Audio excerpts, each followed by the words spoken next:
Well, we're back for now, apparently. Sucks. I wanted to upload this one to YouTube. I'll see if I can do it anyway. Anyway, for those just joining, or for the purposes of those people watching on YouTube, this is, again, continuation of the VOD review series.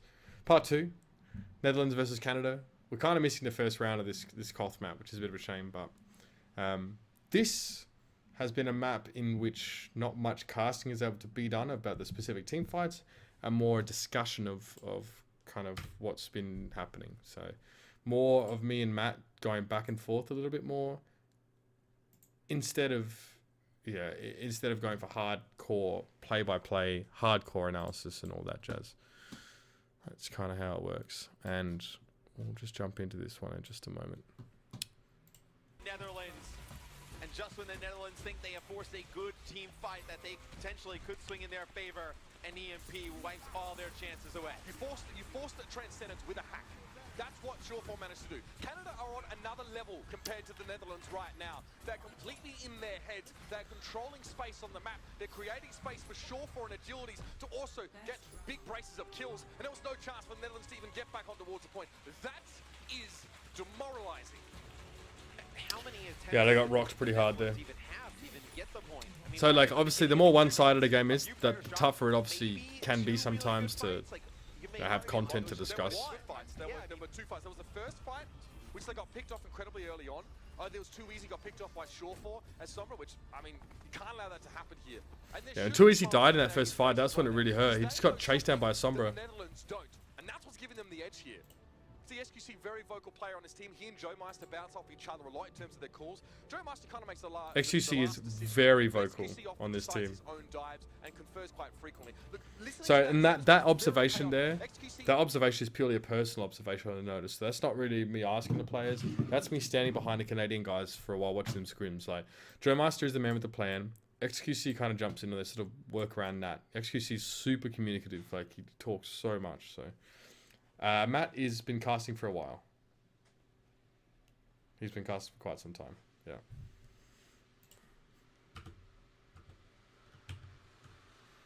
Quite some time indeed.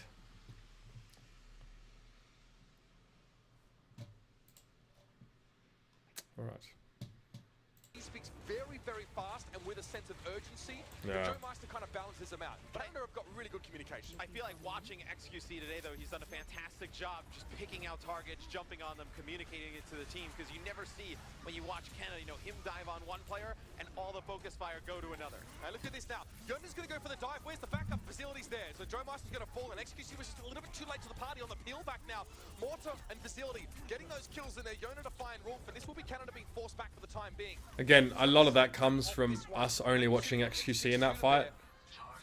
So we kind of just need to go with what we see. Take the point before the fight started here, so it's not a huge loss to Canada if they had anyone staggered. But now the Netherlands will set up. Let's keep an eye on So how Netherlands actually start well here. That's way too close to be to XQC right now. Don't poke Facility's lucky to get alive. for that matter. Pretty fortunate there to get out with his life, but it was a good dive there from the Netherlands. I do agree with you. I think XQC was a little bit late getting back to his supports. I mean, Matt doesn't really need to talk about that. Like, I mean, well, yeah, actually, he can talk about that. He's entirely justified. But again, like XQC late to the party, I think he was, but yeah, I mean, we probably don't want to dwell on a point if we're not sort of certain of it. From the Netherlands, chasing him down. XQC trying to give him some help as the Netherlands is committed to pushing all the way back into this corner. Both Winstons are very, very low, and Agility's there. Realizes that the Netherlands a little bit beaten and battered, so he's going to go in and get a bit of extra damage across the line. Morton was the target that he claimed. Facility as well, falling down to Joe Meister, and definitely DPS and tanks of Canada are looking good right now. Joe Meister. I mean, I don't even know why I wasn't mentioning healers. I guess I was trying to highlight the fact that the response of these tanks have been really good on Canada, XQC, and I mean, Magachu. Give me a mention. Not sure what I was going for with that one, to be honest with you. Just whatever I could, I guess. Even as I say it, gets himself back onto that scoreboard. It is going to be a self-destruct on the point. For Sony purposes, Shawfall has an EMP. The Netherlands would be wise not to go in half-baked. Oh no, I said that. So I didn't mean to make that pun at all. Obviously, like you don't want to make drug references at all when you cast. That's like a really bad thing to do. I didn't intend to do it. Obviously, half baked meaning not fully ready to go. Yeah, not ideal. Oh, it is what it is, though. Funny. Throws a translocator right behind Dante there. He's going to get a hack off there on a Crusade. So no defense matrix. The sound barrier comes in for Canada as well. Canada should clean this fight up. Why did I laugh? Because there's no context to that. It looks a bit weird. I think I laughed because of... What's Shaw for? Watch him throw this translocator. Shawful has an EMP. The Netherlands would be wise not to go in half-baked. Easy. Right, and you can see over in the corner is Dante, right? Okay. I'm laughing because Dante pieces the fuck out at a pretty bad time. Like, they essentially give up this fight. Too easy to dead on the point. Crusade's still there, though. But you can see that he goes from here to here because he sees that translocator come down. So a little bit annoying that I can't explain why. But that's just me. I'm just laughing because it's funny. Hopefully I mention it. He's going to get a hack off there on a Crusade. So no defense matrix. The sound barrier comes in for Again, so this is Matt like doing a lot of the team fight here. Clean this fight up. It's going to be Jonah jumping on the point here for the Netherlands, just trying to give them some more time there. Again, generally I think my play-by-play is a little bit stronger than Matt's. It all comes down to how we sort of set up to the fights. Luckily, I know we can do it. I know he's competent at it. Still in control of the point. That ends there, though. As Canada gets control of the point, it'll be 60% towards the Netherlands. I laughed just then because Shawful threw a There you go. translocator Turns out I explain it. of Dante. Yeah, he completely backed out. He was like, there's no way. They must have had a feel that, you know, he'd be close to an EMP, which is kind of like all the time if you're a good Sombra. But that completely zoned him out of the fight. It's like, I'm not gonna hang around for this. And Dante was prevented from really getting involved too much in the early stages of that fight, which gave Canada a huge advantage. Ultimately looking good for them. I mean, early stages, it was a 2v2 on the point. It's going to be very, very important to keep them topped up as the Netherlands bring a Dragon Blade, a Pulse Bomb, a Self-Destruct, Primal Rage. And they're gonna leave. So again, I've gone on for so long and I've thrown him into another team fight. So I don't think I haven't cast any I've hardly cast any team fights on this whole map so far because of my own fault. Self-destruct, it goes over the top. You're gonna see XQC. He'll bring out the Primal Rage. So we're out of sync right now, and that's like a lack of awareness, I guess, from me. Again, I'm doing analysis now. I'm fucking colorcaster. The problem with me is that I have a lot to say about everything, right? So whether it's play-by-play or analysis. The problem is that in this pairing, like, Matt is ideally supposed to be primarily the analysis caster here. And I don't know if this is a lack of faith in him. I hope it's not. In the moment, it's hard to say. In the lack of faith in him to actually come up with these things, or what. But again, I'm always seem to be doing analysis here. It's because of my own choice. Like I go run on for so long doing analysis, and I know I have to throw to him, so I do throw to him. But I'm always throwing him into team fights. So it kind of feels like neither of us are really playing to our strengths in this particular situation. You know, it's like we're like out of phase, if that makes any sense. So probably not the best, but anyway. Facility is being nullified to a great degree. I don't know Why, if there's something Mitch? else up the sleeve for the Netherlands if you can switch this one out. They just need to get him into these fights. Well, you do see too easy switch over to the McCree. So they tried this. So he notices McCree, and Matt is almost like now sort of grabbing the reins, or at least trying to realizing that now he needs to maybe do some more of the conversational stuff. Now it's going to push agilities all the way back. Now they know they have the McCree, but here comes an EMP plus the Dragon Blade. See? So he's trying to help me out because he's trying to drop me back into this fight properly. I obviously have something I really need to say, and I need to stop sort of blustering over the top of someone when I want to talk. I just really need to just control myself and wait. Something like I do it and ZP does it, right? Two guys who like to talk a lot. And I don't want it to seem like all the moments that I'm not talking are painful for me, because that's not really the case at all. But I just need to wait for it. It's also it's also how you pick the throw from them. So I've got the team fight now. My first team fight for the entirety of Nepal, I think. What do you do about this? Katowice can't even flash the Genji away. No flash one up for him. And Agilities is just going to go back and forth with the blade. Raspy edge over the edge of the Netherlands, and now they're just forced to walk back out the door. Nothing to be done. 75% on the tick. Canada are in control. The Netherlands has had no answer for Shore on the Sombra. Agility's running through them with Dragon Blades. The Netherlands I think this is where Too Easy goes big. This, Mitch, and all they got here is a Dragon Blade, and now they just get the sound barrier, so they have these two ultimates to combine. Facility's got to do something now. The Dragon Blade has to be big. It is. He finds Rolf, and Joe Meister goes down. Most supports are falling to his hand, but he's not done there. Agility's down. Most of the damage on the magnitude was via his hand as well. And just when he's required, he steps up to the plate. He delivers a home run, but the game's not done yet for the Netherlands. So again, I probably could even have snuck another baseball thing in there if we were going to stick in theme, but I got team fight. You'll notice that I'm excited right now. It's because that kind of had to happen now. As you can see now, it's pretty hard to see with this red. It doesn't code well, but 99% for Canada. So Vizildi absolutely had to go ham with the Dragon Blade in that fight. And that's something that he'd struggled to do over the series so far. So again, like, you need to say that, like, is this out of the ordinary or is this ordinary? Everyone needs to know that kind of stuff. So they got it. He's hit the home run. Yeah, I at least tied two sort of phrases and made a baseball analogy out of it, so it was fun. Well, now, I mean, they win that fight, and that's great. They get control of the point, but now you have Surefour with the EMP. So again, what Matt prefers to do, where he prefers to stick, is instead of... Well, I know he does some retrospective analysis, but he also talks quite often about alt economy, right? No worries, Rippy, all good. And maybe even over-accentuates the importance of alt economy. I'm not sure. I mean, it's a pretty safe... It's a safe thing to cast on because it's right in front of your face. So you can sort of say who's got ultimates and who doesn't. In this fight, obviously, it's pretty important that Surefour has it. I actually don't think that wins the fight anyway for Canada here. Not sure. You probably will have Joe Meister with a sound barrier here, so... You'll have to see if Too Easy can do some damage at range, maybe take out one of the flankers of Canada, swing things in the Netherlands' favor off the rip here, but looks like Canada's going to have a lot of utility to try and take this point back. Too Easy is... So basically what he's done here, he's mentioning Too Easy, the camera's on Too Easy. So the observers heard this, I guess, and now we're building a story around Too Easy in this fight. Can Too Easy deal with Surefour? Can he deal with agilities? Can this strange pick that's come out, you know, deal with the flankers from Canada who've been so problematic for the Netherlands so far? That's the question. Sort of resigned to sit back in this corner and try and get a little bit of damage at long range, but Canada have got the sound barrier ready to go. Surefour gets stopped in his tracks, but no, he's still... Whew.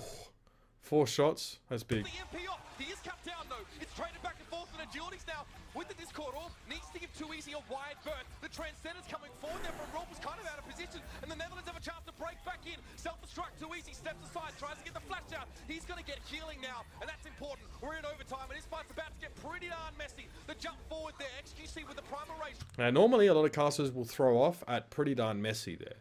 You can actually... That's a pretty good getting off point to let your co-caster do it, but I'm probably feeling starved for play-by-play in this round so far. And also, Matt would always sort of say, he's happy for me to talk for even up to a couple minutes if there's a team fight happening. He's happy just to let me sort of, you know, occupy that space. So I'm doing just that. Trying to knock people away. There's only ultimate on the point though. That could be big. Overtime was ticking down, but again, XQC rejoins the fray, but only for a second. His life is cut very short. Magnitude down is ejected from his mech and dealt with very quickly. Again, where's the stall going to come from? It looks like an attempt from Surefour to keep this game going, but it's not going to be enough. Or will it? No. Agilities gets there. It's not enough though. And we have 1-1. The Netherlands come to life.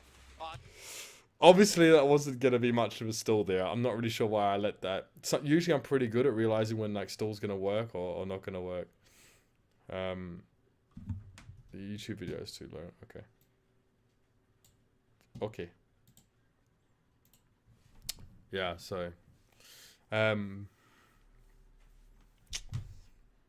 what's this? Interesting what you were doing there, man. Sorry you had such a bad time with Katowice. I didn't have a bad time. It was fun. Yeah, so there we go. Got the team fight towards the end. Yeah, didn't really need to break my stride for the possibility of a reset because I should have known it wasn't going to happen. But hey, I've upped the video volume. Let me know how it is. On those picks by Too Easy at the beginning, he's able to get the flash off onto Surefour, pick him up. The damage he put down on Agilities. It looked like Agilities wanted to dive on. He beat Agilities through a full sound barrier. But that one pretty headshot, big. the Discord orb backed him all the way up. Then they try and send XQC with the Primal Rage out on him by some time. The Transcendence comes in as well. Probably Too Easy's biggest player of the tournament. That helps sway that in the Netherlands' favor. Is this the genesis of a strategy from the Netherlands that can actually deal with what Canada have been throwing at them? At least on this map, it's a possibility. Surefour's EMP was forced out of him because he got flashed by too easy. He was not able to catch much of the Netherlands in that blast at all, and you're right, Agilities was sort of caught out of position, discorded against the McCree. I mean, I don't want to get my hopes up. I'm a McCree main, I want to see him do work, but the Netherlands have switched back. Crusade on the Pharah though, so triple DPS to come in here against the Pharah Mercy here for Canada. Yeah, this is something the Netherlands, I think, they had Crusade go over to the Pharah as well on King's Row. They just never got a really good look at it. You do feel confident. This is a very good point here for Pharah. You can do a lot of damage once the point unlocks and a lot of players start to group up. You only got chunked down very low, and there's no burst healing on the Netherlands right now outside of Transcendence, which definitely isn't available. They're looking pretty bloodied right now. See the health bars right now? See the health bars in the Netherlands. Like, so when your main tank gets chunked down and stuff, I mean, this is pretty bad. Like, Morton too easy down. But because they're not playing with an Ana, like they're using Lucio and Zenyatta, like if your Winston gets chunked down, it takes them longer to get back into the fight. So, you know, not ideal. I hope you cast the final championship game at BlizzCon. Disappointed they didn't have you last year. Thanks, Sawyer316. I have a feeling I probably won't do it. That's not really a matter I want to go into, maybe on my stream. But yeah, it probably won't be me doing the main game. And me and Matt have got some work to do anyway on our casting, so if we're doing it together at BlizzCon, we'll probably need some time before we can really put out the top-notch product. So anyway. But Agilities and Mangachu are holding their own in terms of the damage being dealt. You can see now on the point, just saw Yona fall down. Mangachu has the freedom now to actually approach this in close space because there's no Winston to sort of cleave damage onto him. You can actually feel safe about going into that kind of fight. Crusade, yes and no. So obviously, like what Pharah does on this particular map. Philly, can you stop confusing people in my chat? Thank you. Your sense of humor can be difficult for some people to grasp initially. What I'm mentioning here is that like Pharah on Village is a double-edged sword and very risky often if you want to approach the point and actually start getting damage down because you're just too low to the ground. I mean, Pharah's biggest strength is being outside of the fall-off damage range for a lot of heroes, even head scan based ones. So obviously if there's a Winston on the point, like it's super easy just to wreck that Pharah if she gets too close. I guess that's the point I was trying to make. Lack of cleave damage there, lack of AoE, in a confined space, which is kind of what this point's known for. Yeah, and as Pharah as good as Mangachu, I mean, he's going to connect with a lot of these rockets. See you, Naomi. Close range when he gets a lot closer to the ground. Have a good one. Point. Going to be able to put a lot of damage down on the squishies. Then you got Surefour just running all over the place, causing tons of chaos. Same with Agilities. They're going to be able to clean up a lot of those kills. Again, this is highly unspecific analysis, and it's something that I want me and Matt to improve on and maybe avoiding. So we're talking about, there's so much damage. They're everywhere. They're all over the place and stuff. I don't know if this is from Matt's Call of Duty background, where they often are quite inspecific, but yeah, it's a little bit hard. I want to try and, instead of talking about 3 things in a non-specific way, I would rather Matt talk about one thing in a very specific way. Or me, if I was doing the analysis there, and not just sort of use platitudes like tons of damage or running around the place, because it doesn't actually mean anything. Especially if there's no context. It's just a small thing. I've noticed that I do it too. It's something that it's good to eliminate, especially if you're an analysis caster. You want to be concise and to the point. Looks like a pretty good comp here from Canada. Bit of respect from Too Easy, switching to the Soldier 76. Again, the hit scan pressure from long range may prove to be invaluable here. So, yeah, again, I've just mentioned that we have a 76. Hit scan pressure from long range is going to be important. XQC's forced to back out. Wolf going to give him a little bit of healing now that Mercy to come through. Wolf has a resurrect in this fight. XQC doesn't have to feel bad about dying here, but the rest of his team maybe should try and stay up. Wolf was the one with the resurrect. Now he's not factor in the fight. Visibility dashes through. A lot of damage to spread there. Again, Canada, the trend of getting kills after they've lost a team fight is there, but it doesn't help them nearly as much in control. And you imagine Canada's kind of playing that stacked on the point because Rolf comes in, picks up a res. Maybe you force some of the ults out before that, but Rolf actually... So this is good, right? He's talking about why Canada have set up the way they have. There's a bit of why here. Because they want to get a good res, or a tight res, right? Roof goes down, he wasn't supposed to, but... He gets taken out by Facility there, so a big kill from Facility at the beginning of that fight. Yeah, I know it is tough to implement, like, a game knowledge, I agree. But I think instead of saying 3 things in specifically, you can say one thing specifically and you have enough time to. If your wit is quick enough, then you should be able to do it. I've never heard Monty, I don't hear Monty anymore these days use those platitudes. He's always very specific and he's always drilling a point home and always learning something. Fight's gonna be nuts, Matt. There are so many big ultimates ready to go. I can't even tell you how this one's gonna work out. If Crusade can remove Wolf from the fight early on, that resurrect pressure just won't be there at all. So far, he's actually zoning out the Pharaoh Mercy combo. So I've kind of missed the fact that there's a back cap going on here, right? And I'm about to get excited because this is about to be an aggressive player. Yeah, I mean, it's not about saying it fast, Philly. It's just about sort of having the time to teach him something. I just don't like non-specific things in casting at all. It annoys me. It's just like space fillers. So like you're talking because you want to hear the sound of your own voice. I'd rather nothing. I'd rather dead silence than someone saying, look at all the damage they're doing. They're just going crazy on the point. So like two things that just don't mean anything.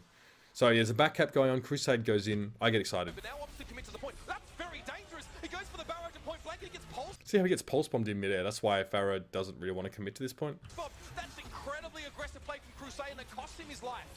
And now it's going to be Facility with the Dragon. So I've chosen to throw here because I believe I did some of the preceding analysis. So I've given Matt, again, I've chosen to throw and give him play-by-play in his team fight. He's going to be able to take out Mangachu as he used the Rocket Barrage, but there comes the Resurrect from Ralph. Going to bring XQC and Mangachu back into the equation as now Canada on the point trying to take this back. Aggressive play and Shawfall cuts down Yona before he can really get progress on the point. Now we're starting to see signs of life for the Netherlands. A couple missed plays, I have to say. Facility didn't get any value for his Dragon Blade, so they only come into this next fight with one ultimate. Potentially a dangerous situation. We'll see how the Netherlands plays this. So I try and keep it fairly short because I'm hoping that the ball comes back to me for a fight. So I'm going to give Matt a bit of talking time now and not carry on too much and see what he comes up with. See if he can feed me something that we can sort of, you know, bounce back and forth on discussion-wise. Now, Jonah does have the Primal Rage on the side of Canada. You have XQC with his Primal Range as well. The Sound Barrier Mangachu picks up too easy at the beginning of this, so you may not even get another good attempt. Canada uses the Sound Barrier here. When they get that first pick, they're going to push forward. They only get one more with it. It's interesting to see that come out here, but Canada have pretty decent ultimate economy to work with at the moment. I mean, too easy is getting picked a lot. It happened yesterday as well. He really needs to be able to set up comfortably and safely. So this is not worth discussing. It's a stagger that's in progress. And I'm just sort of talking about what happened in the fight, the pick-offs, because that's what decided the fight. It wasn't the fact that everyone died, it was the fact that someone died first. Mangachu's able to put too much pressure on him. So Canada, I make the statement. They're going to kick the Netherlands out of that main stage. Oh my god. They just forced a fucking Primal Rage so Jonah could stay alive. This is like next level shit. Forward as long as they possibly can. The Netherlands need to break through this. And I've not noticed it. So this is probably it's worth noticing because the pure fact that you're seeing a Primal Rage used in Sport should tell you a hell of a lot. Maybe Matt gets onto it. Now, they've been kept under the thumb and they've got one more chance. Yeah, I guess I'm still storytelling a bit more, you know? 90% here for Canada. It's looking very good. Yeah, so we don't even end up mentioning that fact. Jonah was actually forced to use the there it Primal is. Rage Good boy. Good boy, Matt. There and now get back towards the point. Yeah, XQC's actually managed to catch Mortar out on his own there, but Agility has bigger fish to fry. Perhaps he backs away. The tactical visor connects, but it's a good rest from Rolf. He needed to use that one here. Agility is going to be back up on his feet and he almost has a Dragon Blade to boot. Jonah gives bouncing on towards Joe Meister. It's a Lucio pancake, but that's all really is going to adorn the battlefield for the Netherlands. Canada break back in a big way. Agility's had the Dragon Blade, but this is no one stepping up to the plate. Is there no one else, he says? And perhaps it's just the Winston Jonah to go down. Wow. Overtime's done. Map 2 for Canada. This may be getting out of hand for the Netherlands. You know, I really try to bring it out. Really try to bring it down. I said this may be getting out of hand for the Netherlands at the end of the map because I realized that like I was quite high up during that last fight. A couple funny quotes in there. Lucio Pancake, and I'm pretty sure it's a reference from Troy. We'll go back over the fight again, see how it was. Jonah gives bouncing on towards Joe Meister. Back further. Jonah was actually So let's see how I go over this. Let's break it down a bit. forced to use the Primal Rage basically in the spawn to stay alive there and now get back towards the point. So here's the throw. I've noted that XQC gets Mort outside. So you can't see it off screen, but like over in this direction where the gate is, XQC I think actually split Mort off from the rest of the Netherlands. And I mentioned that even though it's not on camera. So I've got to be really careful because obviously the observers are wanting me to talk about Agilities. They're expecting him to have a Dragon Blade soon and use that. Yeah, XQC's actually managed to catch Mortar out on his own there. But what have I missed? So I've actually missed, and now while I say that, what I didn't see was the Netherlands managed to wrap around and find Canada's Lucio player. So it was actually not XQC, the one that was even worth talking about. Are you and ZP casting together again? You two are great together. Thank you, dude. I don't know. I hope so.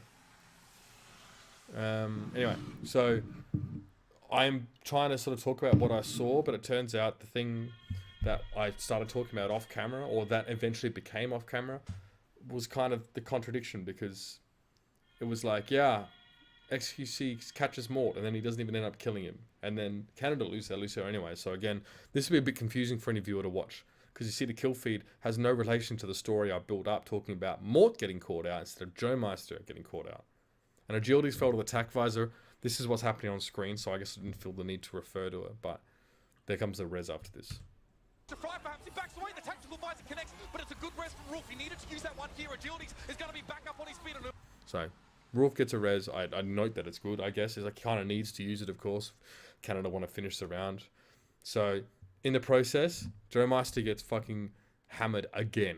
Jonah just jumps on top of him and kills him. So he doesn't spend a lot of time alive in this fight, the poor guy. I don't think I noted this time round. Stats for nerds. Yeah. So, there's a res, and now my intensity's starting to build. Who almost has a Dragon Blade to boot. Jonah gives bouncing on towards Joe Meister. It's a Lucio pancake, but that's all really is going to adorn the battlefield for the next. I guess that's a way of saying, like, only Jonah's actually getting stuff done now that, like, so many key targets are down. I mean, he's done really well. He's found both supports his fight. Jonah's a sick Winston, man. But the attack visor from Too Easy kind of fizzles out there. He gets one kill, he gets res through. Netherlands, Canada break back in a big way. Agility's hit the Dragon Blade, but this is no one stepping up to the plate. Is there no one else, he says? And perhaps it's just the Winston of Jonah to go down. Overtime's done. Map 2 for Canada. This may be getting out of hand. Out of hand. You can hear that. Listen to me try and drop it down. No one else, he says. And perhaps it's just the Winston of Jonah to go down. Overtime's done. Map 2 for Canada. This may be getting out of hand for the Netherlands. It's actually pretty obvious that I'm trying to manage the energy a bit. And then Matt comes in a bit lower. Back towards the point. The attack visor comes in from Too Easy, but Rolf with a big res, bringing two members of Team Canada back into the fight. XQC with a primal rage, knocking players off the point towards the end, then works his way back with Sherford to the point. Takeout Crusade and Co. as Canada takes a 2-0 lead. So that's good for from Matt. He kind of recaps the last fight as we saw it happen, and then sort of brings it all together. All right, that's going to be it for tonight, I guess. Tomorrow is the World Cup, so I'm probably not going to be streaming over the weekend because I just kind of want to watch all the games, to be honest with you. Finally, a decent time zone, because the bloody Shanghai group stage I couldn't even watch any of that. So yeah, have fun. I'll put this on YouTube, I guess, later on. And yeah, so that's a good example, I guess, of trying to manage a situation where you and your other caster realize you're maybe a little bit out of sync. So Matt did really well to try and put me back into things.